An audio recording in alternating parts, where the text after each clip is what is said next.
Ever since that damn black hedgehog and strawberry blonde Shinigami skipped the bill, I've barely been able to keep the lights on in this joint. Might even have to close up shop.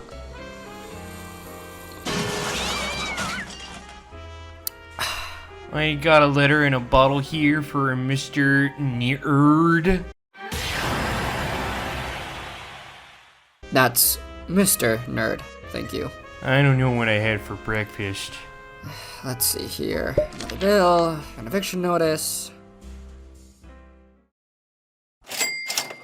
What's good, hookers? I'm a literal nerd, and welcome to Character Court, the show where I, your favorite Latino, present to you a character who's been falsely accused of being a certain trope, and show you, the ladies and gentlemen of the viewership, the evidence for why they're not. The defendant today is His Majesty King Mickey, the ruling monarch of Disney Castle. His Majesty has been accused of being a deserter, a traitor, a rat, by one of his closest allies whilst under the influence of darkness caused by the aptly named Ansem, Seeker of Darkness. These wild accusations have caused His Majesty the King emotional damage, as well as a noticeable rise in dissenters. Today I am here to dispel these claims, as well as prove His Majesty was unable to save Aqua until Kingdom Hearts 3.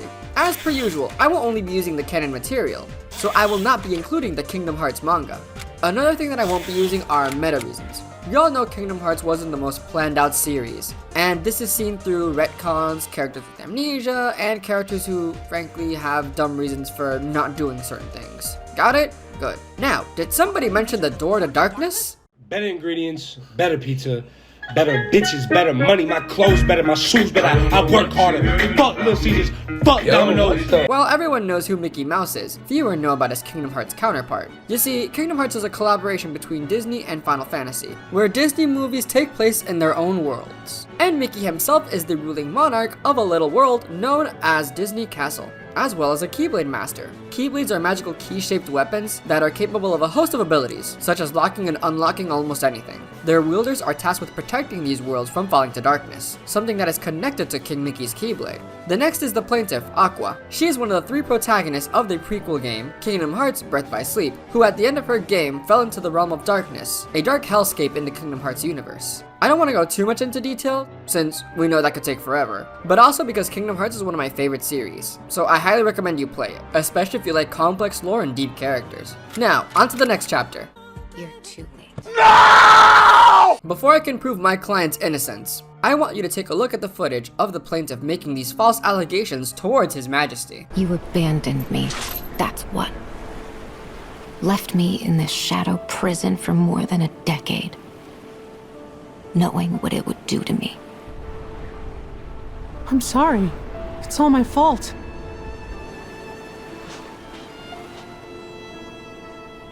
I reached this shore after endless wandering. Waited forever for help to arrive. But no one ever came. I lost my Keyblade. Had no means of fighting my way back through the Heartless. You should have known I was stranded. Harrowing, isn't it? However, these assertions of hers are false. And to prove that, let's tackle the three most significant claims. The first is, You abandoned me, that's what. now let's take a look at said abandonment. Aqua! Go without me!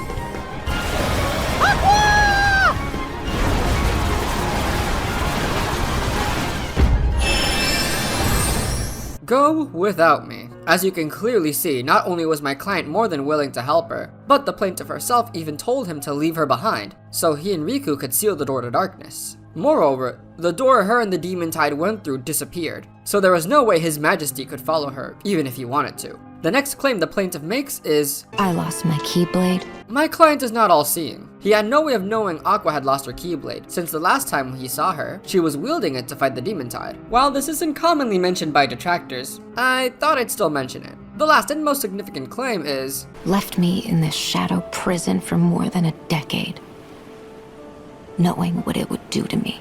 Make no mistake, this is the most damaging statement Anti-Aqua could have made. This statement is echoed by the plaintiff's simps, the king's dissenters. A statement that is indeed false. In Kingdom Hearts 0.2, a fragmentary passage, His Majesty finds Aqua in the Realm of Darkness, and states that he had no idea she was there. We also find out that he hadn't stopped looking for her since her disappearance. Now, this game takes place during the final act of the first Kingdom Hearts game, just before Sora and the others seal the door to darkness. Meaning, King Mickey didn't know about Aqua being trapped in the Realm of Darkness until a decade had passed. At most, he left her there for a little over a year before mounting a rescue with Riku in Kingdom Hearts 3. Now, many of you are probably asking yourselves, why didn't King Mickey save Aqua after the fact? These nuts. Got him! Going back to 0.2, it's revealed that the only way to reach the Realm of Darkness is through an entry point made when a world falls to darkness, or through a corridor of darkness, a special pathway that connects the realms of light, darkness, and between. These pathways are created by those who have given themselves up to the darkness. Hence why it's the main mode of transportation used by the villains. Why is this important, you may be asking? Well, because in Kingdom Hearts 3, we find out King Mickey is capable of conjuring corridors of darkness, explaining how he and Riku were able to enter and leave the Realm of Darkness. This information coming to us shortly before Anti-Aqua's claims caused an uproar in dissenters, claiming that he could have saved Aqua at any time, but chose not to. But what if I told you that wasn't true? What if I told you I could prove that this was a recent discovery made by His Majesty during the events of Kingdom Hearts 3?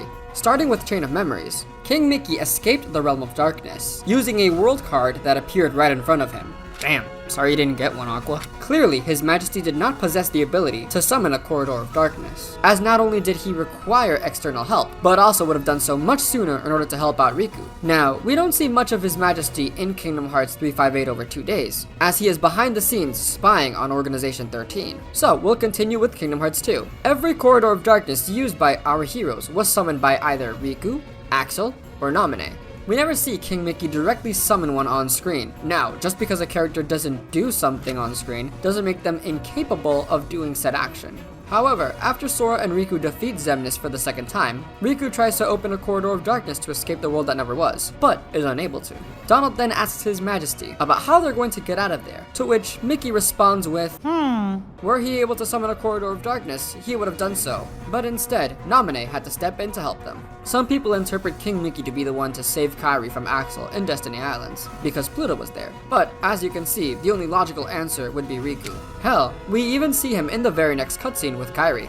Whether or not King Mickey can summon them in Recoded or in Dream Drop Distance is irrelevant to those games, since they take place in their own realms with their own entry points. So that just leaves us with 0.2. But before that, there are some other ways to get into the Realm of Darkness that I did not mention before. The first is the door in Destiny Islands. We see Sora use this in Kingdom Hearts 3 in order to get to the Realm of Darkness and save His Majesty and Riku from Anti-Aqua. No one knew about this door, and Sora only discovered it by coincidence, so I'm not counting that. The other is the power of waking. In the same game, we see Sora use this to chase the Lich Heartless, as well as traverse through the Realm of Darkness. However, this was seen as a grave misuse of power, hence why King Mickey never used it. Got it? Good. Now, for the sake of argument, let's forget that Master Yen Sid forbade His Majesty from entering the Realm of Darkness to save Aqua. After all, he has disobeyed him before, but that's not where the issue lies. In 0.2, Master Yen Sid clearly states getting into the Realm of Darkness is not only difficult, but also at the time impossible to escape, as they do not possess the necessary means to get Aqua back out safely. The only times people have been saved from the Realm of Darkness are from those who can summon corridors of darkness, or in Sora and Riku's case, have someone create a door to the light, which was not done intentionally. Hell, His Majesty didn't even have the ability to summon a corridor of darkness as of 0.2. We can infer this from one throwaway line. We gotta find an entrance to the Realm of Darkness. This, ladies, gentlemen, and variations thereupon, is undeniable proof that we totally owned you, lamer. Sorry, I don't know what came over me. As I was saying, this statement proves King Mickey was unable to summon Corridors of Darkness until Kingdom Hearts 3, therefore proving His Majesty was unable to save Aqua until then. Okay, I believe you. On the count of desertion, we find the defendant, King Mickey Mouse, not guilty. Phew! That was a lot of work. Thanks for the 5,000 money, Your Majesty. That'll cover at least 1/3 of my student loans.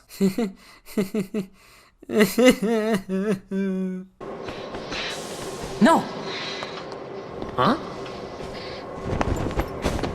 He took it. Thanks for watching. I hope you guys enjoyed this video as much as I did making it. Be sure to like and subscribe if I taught you something new. I'm trying to get to 1,000 subs by the end of the year, so your support would mean the world to me. Unless you're a J-Lo Puerto Rican. Mi gente latino. Let me know who my next client should be, as well as your thoughts in the comments below. I love reading your comments. A special shout out goes to my best friend Nextmark, who provided his voice and some of the footage for this video. You should check him out, especially if you're into Let's Plays and gaming videos. I also appear in some of them in case you needed another reason to watch him.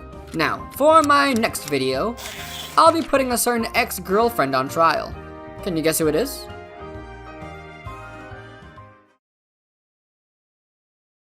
When you walk away, you don't hear me say, please, oh baby, don't go.